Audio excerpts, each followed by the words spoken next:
Ya, saya melihat bahwa apa yang dilakukan oleh Bung Sylvester kepada Rocky Gerung mempertontonkan bahwa dia tidak mampu menghadapi redaksional yang disampaikan oleh Rocky Gerung, bahkan menyerang secara pribadi gitu. Ini kan hal yang lucu.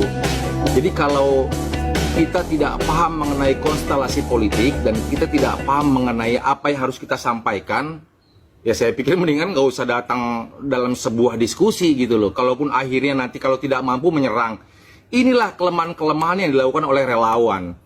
Yang kita berharap bahwa pemimpin saat ini atau pemimpin terpilih Pak Prabowo Subianto itu telah menjelaskan bahwa fungsi dari pendukung maupun instrumen partai politik maupun pendukung-pendukung Prabowo Subianto maupun Gibran, jadi harus mempertontonkan, memperlihatkan gitu loh, kemampuan baik secara pengetahuan politik, ya entah itu bidang ekonomi, sosial, budaya ataupun lainnya ya. Ini kan sangat bahaya. Artinya apa? Bisa mendegradasi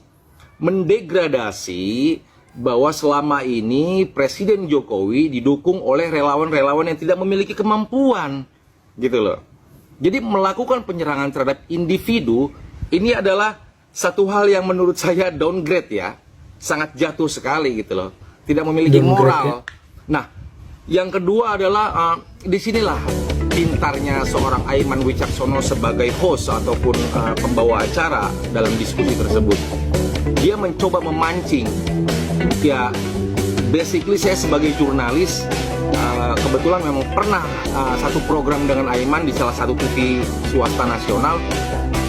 Saya tahu betul bagaimana caranya Aiman mengolah sebuah permasalahan menjadi seru dan menjadikan bukan peta konflik, tapi bagaimana agar dua orang yang berseberangan ini terus-menerus melakukan manuver antara satu dan lainnya.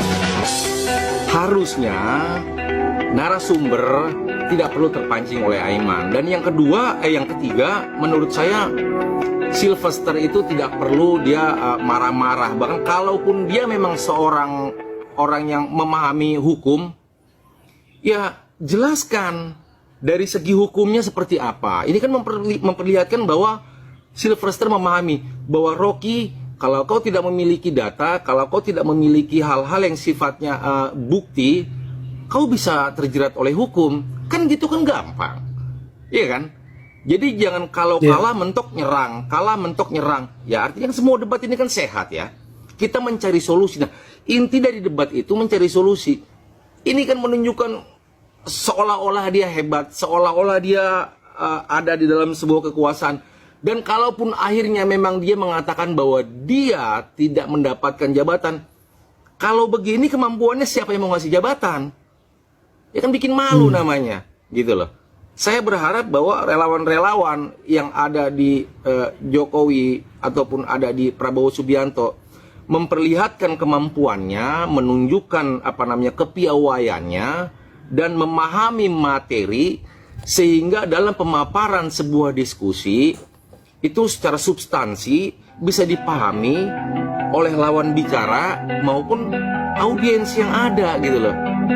Jangan bikin malu lah, gitu kan, degradasi bisa merusak pemerintahan mendatang. Jadi seolah-olah pemerintah mendatang yang menang didukung oleh orang-orang yang tidak memiliki kemampuan. Itu aja, makasih ya. Yang muncul di media sosial itu mungkin hanya 10%-nya.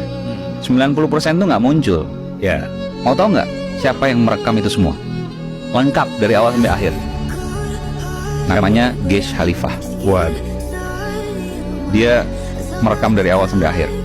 Cerita dari awal dulu ya. Awalnya itu ya itu tadi Bung Sylvester itu bilang, saya nih wajah yang cerah dan lain sebagainya. Lihat Anda, ada kalau itu rekamannya ada kan. Anda bujang lapuk. Ya, itu ada di video. Bung Sylvester ada. Karena itu masih dalam on air. Bung Sylvester bilang gitu ke Bung Rocky. Saya bilang, saya ingatkan Bung Sylvester tidak boleh menyerang pribadi, karena bagi saya itu menyerang pribadi. Rocky diam, saya bilang, wah ini tinggal tunggu gunung meletus di dalam hati saya kan. Tapi Rocky sangat tenang waktu itu. Sangat tenang waktu itu. Cuma saya udah paham nih, wah ini luar biasa. Baru mulai kesempatan Rocky, karena bagi saya kan di Rakyat Bersuara itu, kalau ada orang yang kemudian mengkritisi pihak yang lain, maka pihak yang lain yang saya dulukan untuk kemudian dia menjawab supaya adil. Saya berikan kesempatan pada Bung Rocky. dia nggak marah-marah, sama sekali dia nggak marah. Tapi dia keluarkan gaya akademisinya dengan pengetahuannya menurut saya luar biasa. Ya, ya. Dan itu yang kemudian disampaikan oleh Bung Rocky yang kemudian kita lihat di tayangan itu ya. Jadi ada beberapa teori dan lain sebagainya. Ternyata Bung Rocky tahu semua dan luar biasa. Taunya bukan hanya kulitnya tapi sedalam-dalamnya. Parsimoni, fact must be served dan lain sebagainya. Ya bagi sebagian kita yang belajar metodologi mungkin tahu, sebagian lain mungkin tidak, gitu kan. Nah, itulah kemudian yang disampaikan oleh Bung Rocky sampai akhirnya keluarlah sebenarnya kata-kata saya lupa dungu atau bodoh ya, lupa. Bodoh. Sebenarnya di dalam saya pernah bilang ke Bung Rocky janganlah, karena kita TV kan ditonton mungkin yang bukan dewasa semua. Tapi memang itu kan gaya beliau kan, kayak Bung Rocky. Jadi ya sekali-sekali tetap kelepasan juga rupanya.